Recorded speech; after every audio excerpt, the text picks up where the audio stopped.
Entendendo o funcionamento do sistema de controle, qual é o objetivo do sistema de controle, o que é que se procura com o sistema de controle, a gente vai partir para uma etapa inicial, onde nós vamos ver o que representa uma modelagem de um sistema qualquer, tá? Então, como é que a gente pode fazer a modelagem do sistema para criar um objeto que depois vai vir a ser analisado em termos de características daquele sistema, como estabilidade transiente, erro de estado estacionário, que possa ser modificado por um sistema de controle, tá? Então, nesse primeiro momento, a gente vai fazer essa modelagem através no domínio da frequência, porque ela é mais simples, dependendo apenas de um conhecimento prévio de transformada de Laplace. E como eu comentei na aula anterior, nós vamos estar utilizando circuitos RLC simples para exemplificar, somente para que a gente possa criar uma função de transferência no domínio S, e posteriormente a gente já poder utilizar direto funções de transferência qualquer e entender que aquela função de transferência pode ter vindo de um circuito, tá? Então é simplesmente a gente criar uma base para o que a gente vai trabalhar no futuro, só que a gente depois vai trabalhar mais apenas matematicamente, mas aqui a gente entende de onde é que vem essa representação matemática. Então, para passar o sistema para o domínio da frequência, a gente tem que passar por uma transformada, né? Então, existem diversas transformadas. A ideia das transformadas é exatamente essa: pegar um sinal no domínio e mudar o domínio daquele sinal. Então, a gente tem a transformada de Laplace, transformada de Fourier, transformada de cosseno, Euler, etc. E o que a gente vai estar utilizando, a transformada de Laplace, por ela estar sendo aplicada no contínuo do plano S, né? Então a gente vai estar lá com as variáveis no domínio do tempo sendo convertidas para o plano S, que aí a gente, por convenção, chama de domínio da frequência, mas só numa referência à transformada de Fourier, que é bem mais conhecida, né? Então, a transformada de Laplace representa entrada, saída e sistema com entidades separadas. A gente tem a relação entre a função no domínio do tempo e a função no plano S, né? Então, vai ser integral de 0 a infinito df de t elevado a menos st dt. O Nice ele usa essa notação de zero menos só para garantir uma transformação para o degrau, que aí indicaria esse zero menos, que é transformado, na verdade, ela acontece um instante antes do zero realmente no domínio do tempo. S é uma variável complexa, tem parte real e parte imaginária, e f de S é dita a transformada de Laplace de f de t, né? Como acontece em algumas transformadas, a transformada inversa ela é bem mais complexa, né? A gente vai ter uma transformação, uma integração nos números complexos, então ela geralmente não é tão trivial. Mas o domínio de controle, assim como o domínio da parte de processamento de sinais, ele lida com funções que são não tem muita variedade. O que a gente vai precisar sempre vai ser funções de transferência do tipo polinômio sobre polinômio. Isso, claro, para o sistema de controle linear, né? Então, a gente vai lidar sempre com polinômio sobre polinômio, então isso vai facilitar muito todo o trabalho para encontrar a transformada inversa quando necessário. Tá, então, e aqui eu tenho as principais transformadas, né, as transformadas mais comuns que a gente tem, né, a transformada do impulso igual a 1, u de t 1 sobre s, t u de t 1 sobre s ao quadrado, t elevado a n u de t n fatorial sobre s, n mais 1, é elevado a menos at u de t 1 sobre s mais a. Então, essas vão ser as transformadas mais comuns para a gente. Tá? E coloquei aqui a do seno e do cosseno, que elas são necessárias numa demonstração apenas, mas essas aqui de cima são as que a gente vai estar utilizando mais no dia a dia. E aqui tem as propriedades da transformada de Laplace, só uma revisão, né?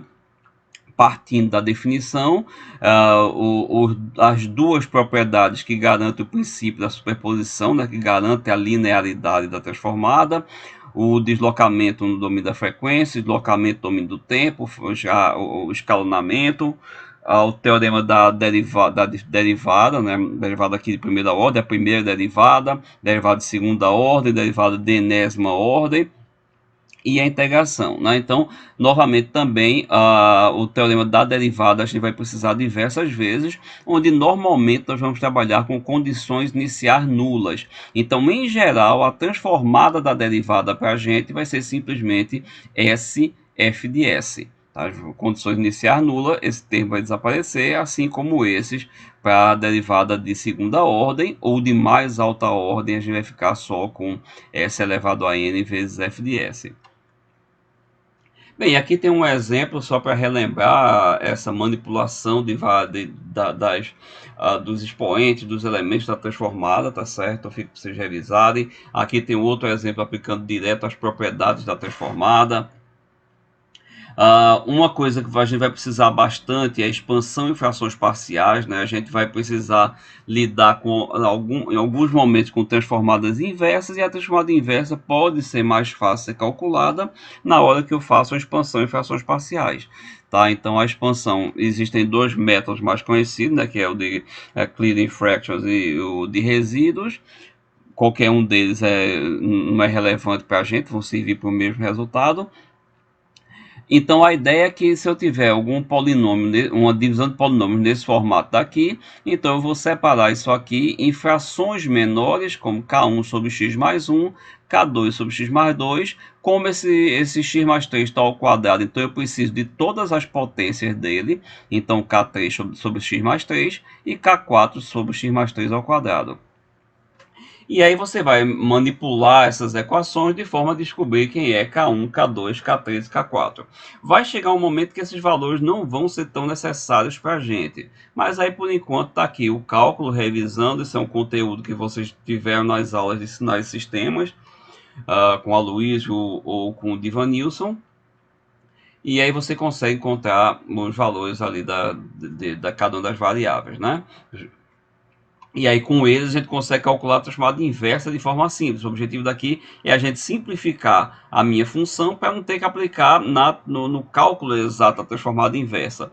Na hora que eu tenho a função expressa dessa maneira mais simples, aqui eu tenho 1 sobre, se for domínio S, obviamente, se for, vai ser 1 sobre S mais 1, que a transformada inversa é 1 sobre E elevado a menos AT ou de T. Então, a gente consegue simplificar e calcular as transformadas inversas de forma bem mais simples. Já por resíduos, né, a gente vai separar a ideia, o objetivo também é o mesmo, separar em frações menores, tá? Só que aí por resíduo que eu vou pegar e encontrar esse K1 vai ser x mais 1, meu denominador, vezes a minha função f de x, no ponto x é igual a menos 1, né? Então no ponto, na raiz do meu polinômio denominador. Então eu preciso multiplicar por x mais 1 para cancelar um com o outro, não gerar aqui no denominador um zero, né? Multiplicando tudo.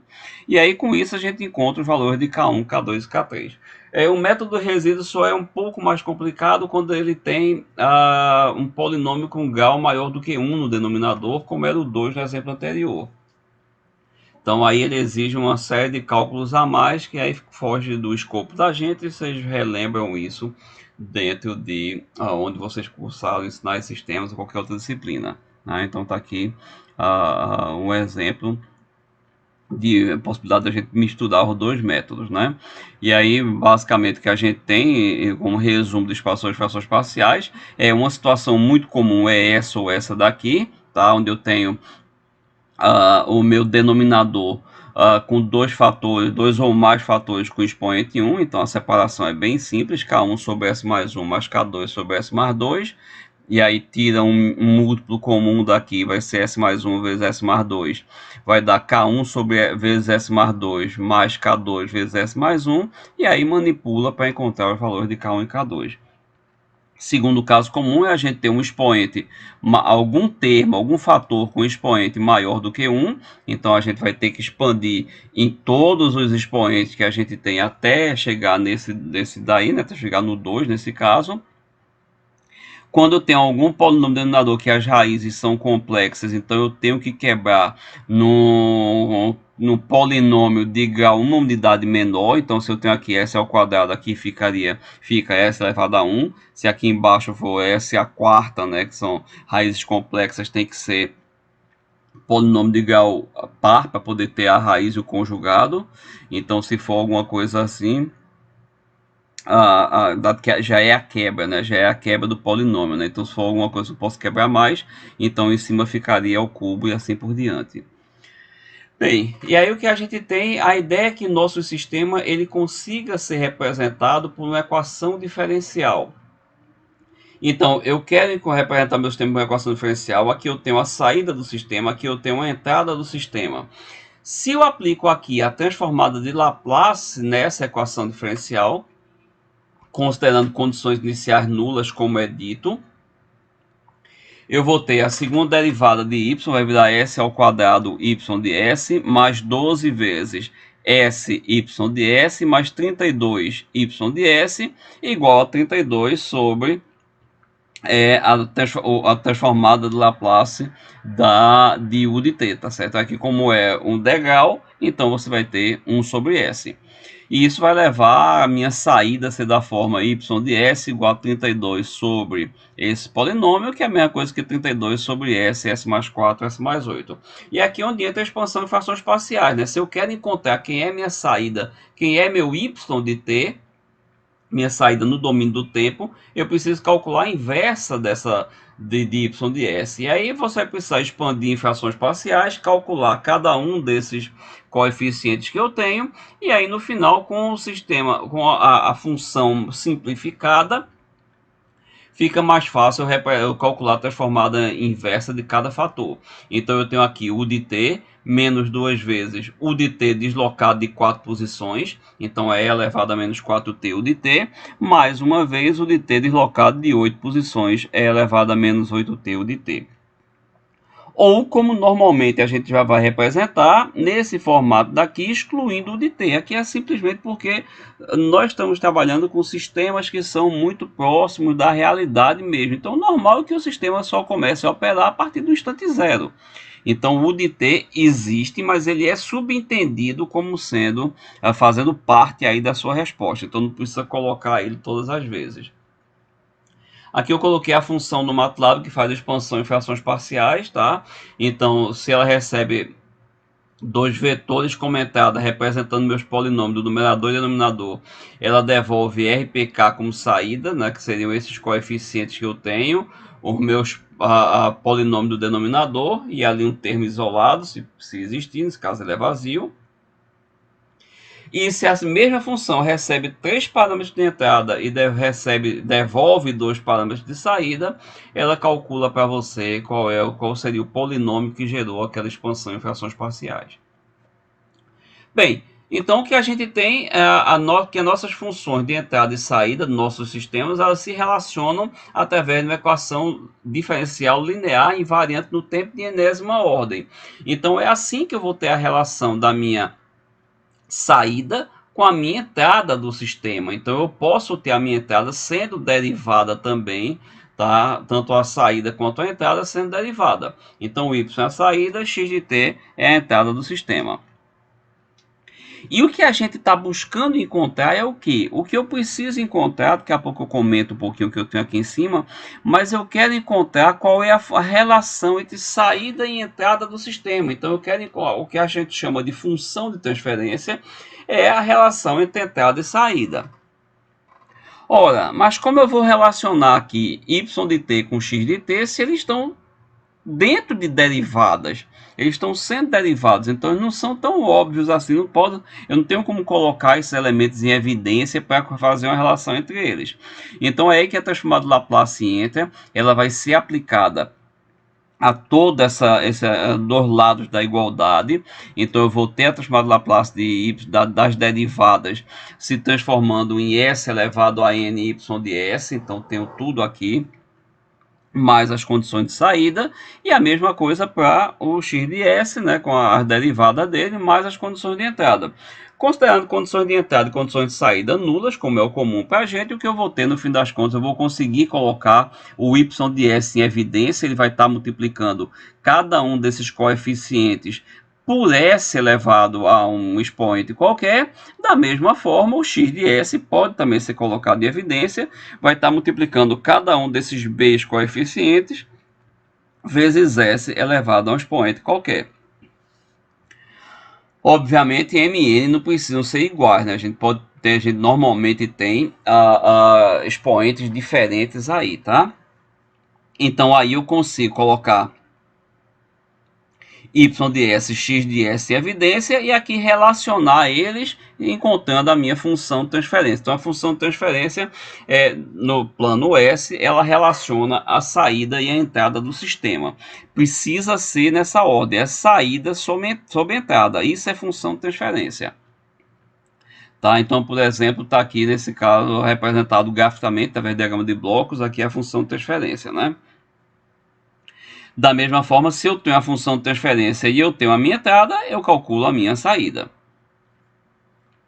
Essa função de transferência é um modelo matemático, é através dela que a gente vai analisar o comportamento do sistema, buscar elementos de estabilidade, resposta transiente. Então, trabalhar em tudo que a gente precisa do sistema vai ser através da função de transferência. Observe que ela não traz informação de que sistema gerou aquela função. Então, eu posso ter um sistema elétrico que gerou aquela função de transferência, como posso ter um sistema mecânico, eu posso ter qualquer sistema. Então, ela não traz esse tipo de informação e o que muitas vezes acontece, eu posso ter sim uma mesma função de transferência que é derivada de diferentes tipos de sistemas. Tá? Então, isso pode acontecer também.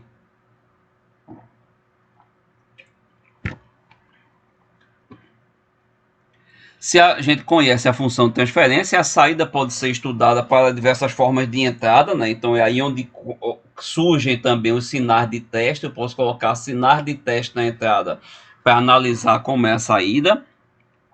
Se a função de transferência for desconhecida, ela pode ser inferida colocando um impulso como entrada, né? Então a gente pode tentar inferir impulso como entrada, não, o impulso vai servir para encontrar o GDS, né? Então, pode ser inferido experimentalmente. Com esses sinais de entrada, a gente pode conseguir entender aí qual é a saída. Então, se a entrada for uma função impulso, né, então eu tenho que a transformada Laplace é 1, então a minha saída vai ser o próprio GDS. Então, eu consigo inferir a função de transferência, tá certo? E aí a transformada inversa daria G de t, tá? É possível fazer a representação de função de transferência como diagrama de bloco, como eu mostrei agora no exemplo de diagrama de bloco, né? Eu posso ter aqui tá a minha função de transferência, tudo no plano S, então minhas entradas e minha saída estão no plano S. Tenho um ponto de soma, que aqui indica qual a operação que eu estou executando, e um ponto de ramificação. Esse ponto de ramificação, embora a gente possa até fazer uma analogia disso com o circuito, mas a ideia é que nesse ponto de ramificação a saída ela sai para cá e sai para cá, não é uma corrente que se divide em duas partes, tá? Então o mesmo sinal que vem para cá é esse sinal que sai do sistema. Então o que vem para cá é o mesmo y de s. Tá? Então aqui é um sistema, aquele é um sistema com realimentação unitária, porque eu tenho um só nesse retorno. Aqui é um sistema com outro bloco aqui na realimentação, como um sensor, como a gente conversou na aula anterior. E aqui eu posso trabalhar e encontrar qual é o sistema equivalente desse sistema daqui, tá certo? Então, quem é minha saída? Minha saída é o EDS, que entrou aqui, foi multiplicado por GDS, então minha saída é EDS GDS, onde EDS é x menos b, então EDS é x menos b vezes GDS, tá? BDS é y vezes h, saída y vem para cá e multiplica por h, então está aqui quem é BDS, e aí manipulando isso a gente pode encontrar que y sobre x, ou seja, a minha função de transferência desse sistema todo, é GDS sobre 1 mais HDS GDS. Então essa vai ser muito comum para a gente, o sistema com realimentação nesse formato. Veja que é exatamente a mesma função de transferência que a gente encontraria para o sistema anterior. Só que aqui nesse sistema anterior, meu HDS é 1. Eu estou multiplicando por 1 apenas. Então, se eu substituo por 1 aqui, o meu sistema anterior, a função de transferência dele todo é GDS sobre 1 mais GDS. HDS sendo igual a 1. E aí a gente pode ter diversas operações, né? O sistema pode estar em cascata com G1, G2, e aí sim eu posso ter algum componente de distúrbio aqui no sistema, mas no caso se eu tenho um distúrbio igual a zero, a gente vai ter um sistema equivalente aqui como G1, G2, então minha função de transferência vai ser G1, G2, 1 mais, dividido por 1 mais G1, G2, HDS. a gente posso encontrar diretamente a função de transferência da equação diferencial, né? Então, se eu tenho dy dt mais 2y igual a x de t, calculo a transformada de Laplace dos dois lados, vou ter sy de s mais 2y de s igual a x de s, coloca y de s em evidência, minha função de transferência vai ser 1 sobre s mais 2. Tá, e aqui a gente consegue também encontrar a resposta para uma entrada degrau, quanto seria, tá certo? Aqui tá, se eu tenho x de t igual ao de t, então x de s vai ser 1 sobre s, tá aqui.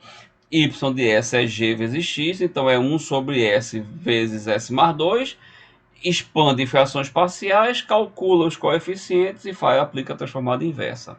Tá? Aqui a gente pode calcular ela pelo MATLAB, pode plotar ela e tudo. E aí aqui segue outros exemplos, a gente lidando com a equação diferencial e dela encontrando a função de transferência, e o caso contrário da função de transferência encontrando a equação diferencial que a gerou. Tá? Novamente aqui contando y de t através da função de transferência, colocando a entrada sendo uma rampa, então a entrada é 1 sobre s ao quadrado. Então, aplicando isso, expandindo em frações parciais, calculando os coeficientes, a gente tem aqui que é minha saída.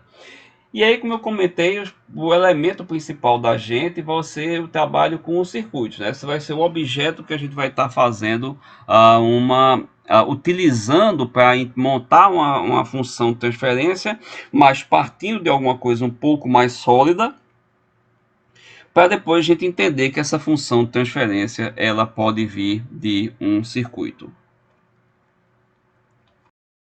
A relação entre os componentes de algum sistema, qualquer que seja o sistema, que permita a construção de uma equação diferencial para representar aquele sistema, a gente parte para a análise do sistema, para a representação através dessa equação diferencial e posteriormente para a busca pela função de transferência, que seria a relação entre entrada e saída do sistema, tá? Então, como eu comentei antes, o objetivo, a gente vai utilizar circuitos simples, apenas para poder botar na prática essa ideia todinha. Então eu tenho aqui nessa tabela as relações entre voltagem e tensão e corrente, entre corrente e tensão, entre tensão e carga, Q igual a dq dt, e aí a gente tira a impedância e a admitância também para esses sistemas. Então, eu vou resolver alguns exemplos aqui de uma forma e depois a gente passa a trabalhar direto com a impedância, já que ela já está no plano S, que é o que a gente vai precisar.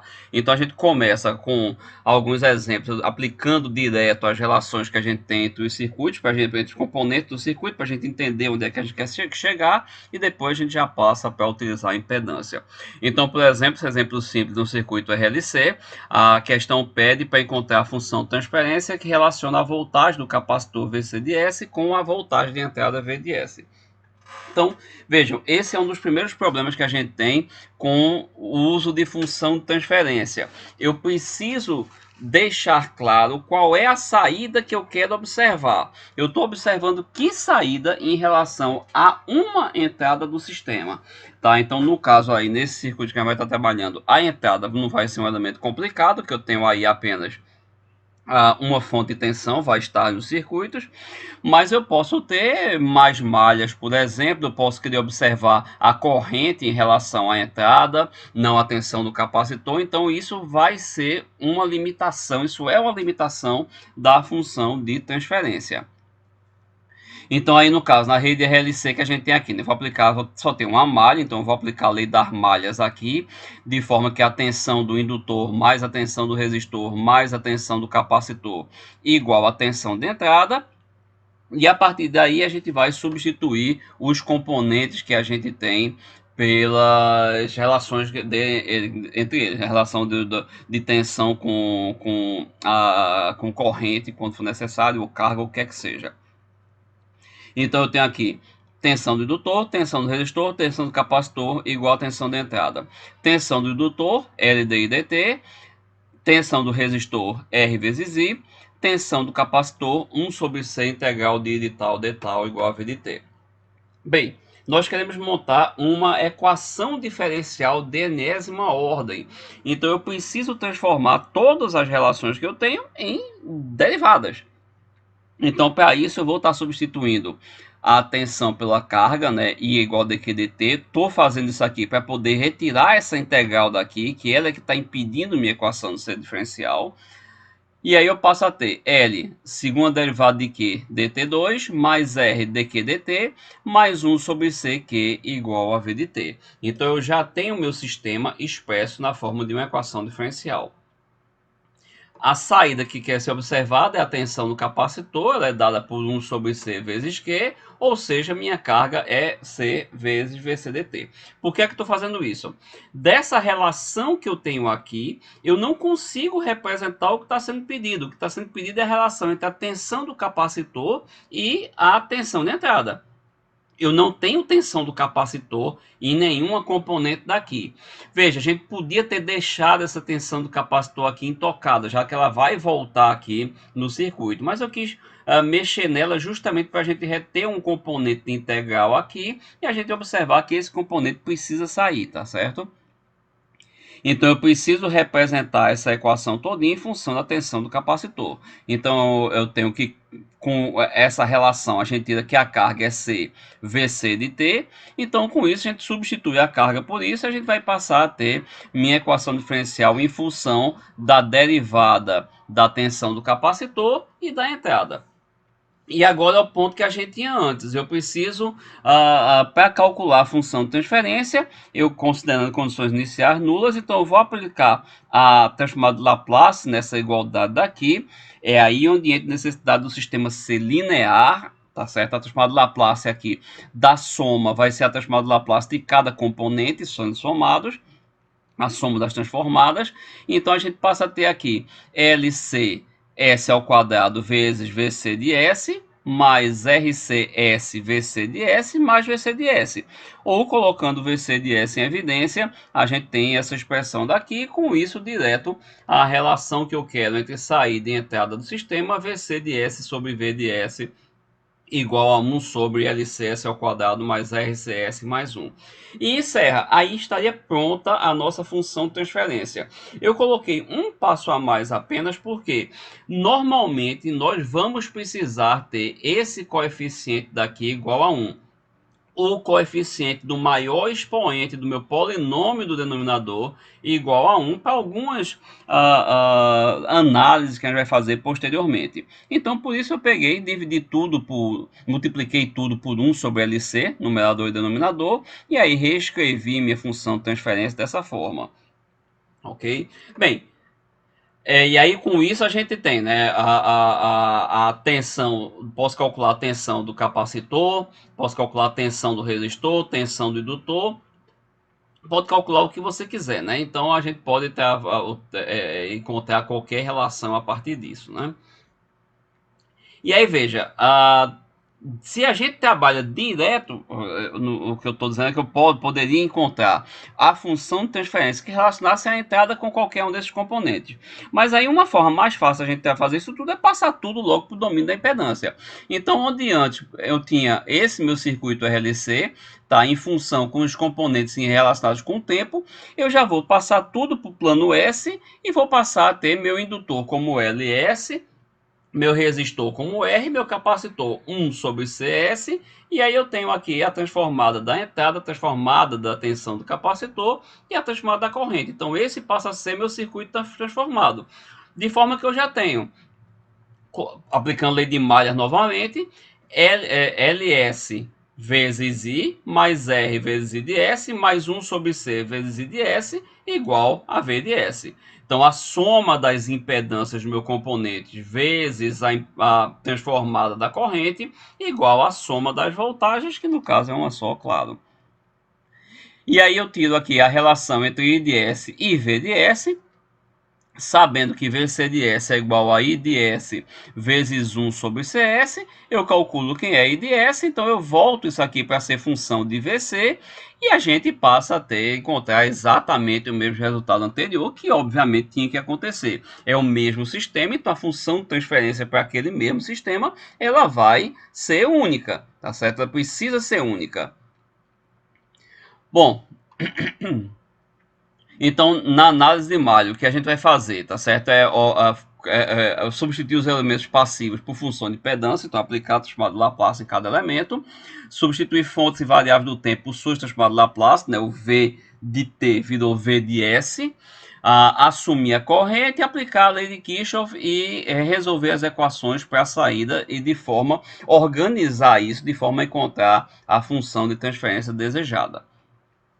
E aí, por exemplo, nesse circuito com duas malhas, eu separei aqui a primeira malha, a segunda malha, está tudo no domínio do tempo ainda, e é pedido a relação entre a corrente I2 com a tensão de entrada V de S. E aí o que a gente vai fazer é exatamente aplicar tudo em função já no plano S, né? Já no domínio da frequência, né? Então, eu separei aqui minha malha 1, minha malha 2, apliquei a lei das malhas nos dois casos, lembrando que o que eu quero é I2 sobre V de S, então isso precisa estar na sua mente, porque esse é o resultado final que eu quero alcançar, então eu tenho que ter isso como objetivo quando eu for manipular minhas equações. Tá? Então, por exemplo, essa primeira equação, nesse caso, eu só tenho duas equações utilizando a lei das malhas. Então, essa primeira equação é a única que está em função da minha entrada, da minha tensão de entrada. Essa segunda equação, eu tenho I2 aqui e tenho I1. Aqui eu tenho também I1 e I2. Como eu quero tudo em função da tensão de entrada e de I2, eu vou tirar quem é I1 dessa segunda equação em função de I2 e substituo aqui para poder depois pegar e deixar o termo em evidência e encontrar o que está sendo pedido, né? Então aí passa só por manipulação matemática, até que no final a gente chega à função de transferência desejada, a relação que a gente estava querendo entre I2 e V de S, tá? Então no caso de um circuito como esse de duas malhas, é isso que a gente fez. A soma das impedâncias da malha 1 vezes I de S menos a soma das impedâncias comuns vezes I2 igual a soma das voltagens da malha 1. Da mesma forma, menos a soma das impedâncias comuns vezes I1 de S para a segunda malha, mais a soma das impedâncias da malha 2 vezes I2 igual a soma das voltagens da malha 2, que nesse caso era zero, a gente só tinha fonte de tensão na malha 1. Obviamente que lembre que a ideia é a gente simplesmente encontrar uma equação diferencial que represente aquele sistema para que a gente possa relacionar a entrada e saída desejadas. Então, claro que isso pode ser feito por análise de malha, por análise de nós e malhas, não tem problema nenhum.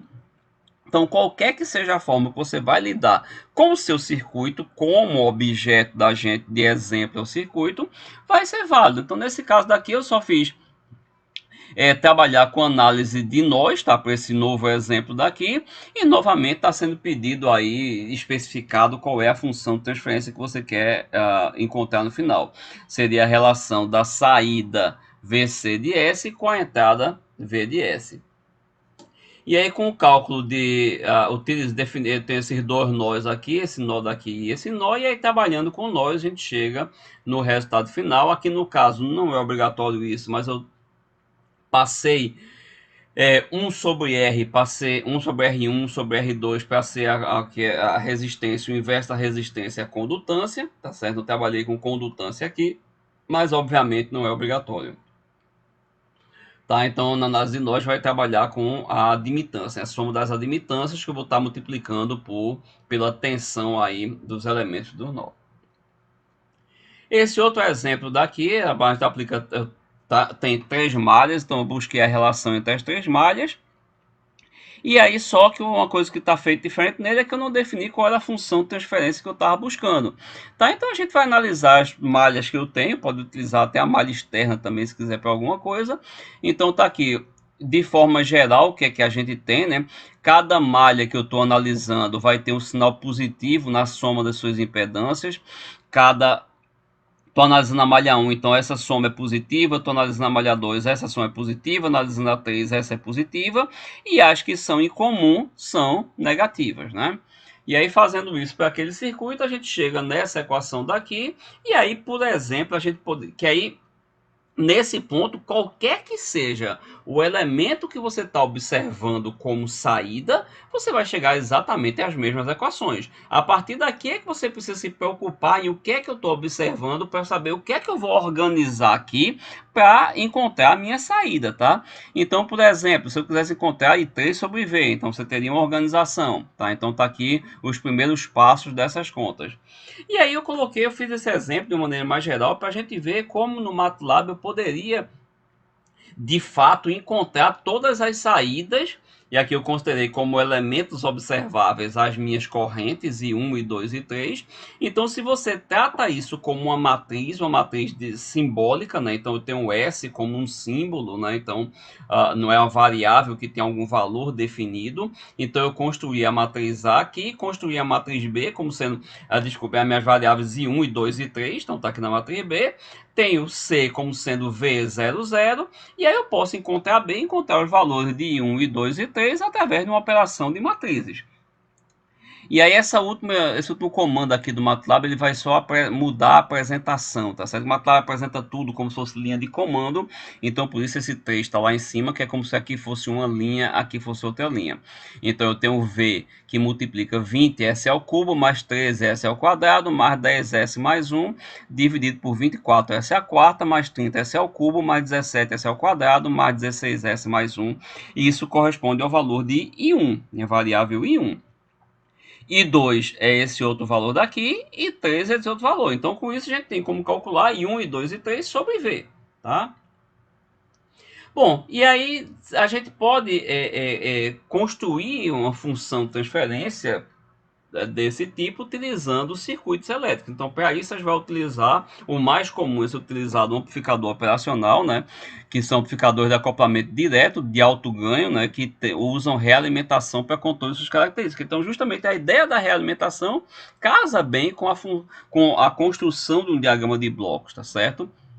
Então tá aqui o esquema básico do amplificador operacional, aqui o amplificador como inversor e aqui o amplificador operacional como função de transferência, eu vou comentar daqui a pouco.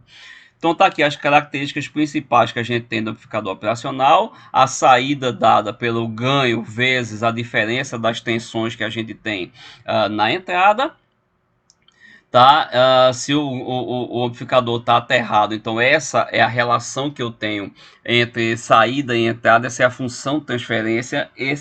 Eu não vou isso aí não vai estar sendo cobrado, a gente não vai utilizar mais para frente no curso, mas já teve questões em concursos para CHESF ou ONS, qualquer coisa que pedia exatamente essa relação daqui. Então é só isso que é pedido, mais nada, tá?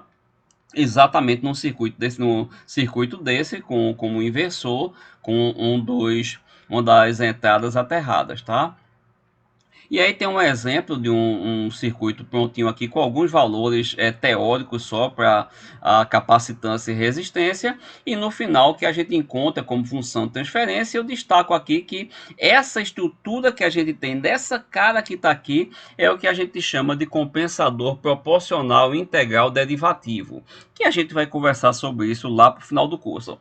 Então, mas aí esse exemplo reflete exatamente o objetivo desse conjunto de slides. A ideia é você, quando chegar lá para frente, que a gente trabalhar com uma função de transferência desse tipo, você lembrar que, olha, uma função dessa pode ter vindo de um circuito elétrico como esse, tá? Então a gente consegue deixar mais próximo, mais sólido da gente o resultado, uma divisão de polinômios desse tipo daqui, sabendo que pode ter vindo de um circuito. Tá? E aqui tem outros tipos de uso de amplificador operacional, e aí fica de exemplo para vocês, integrador, diferenciador, etc.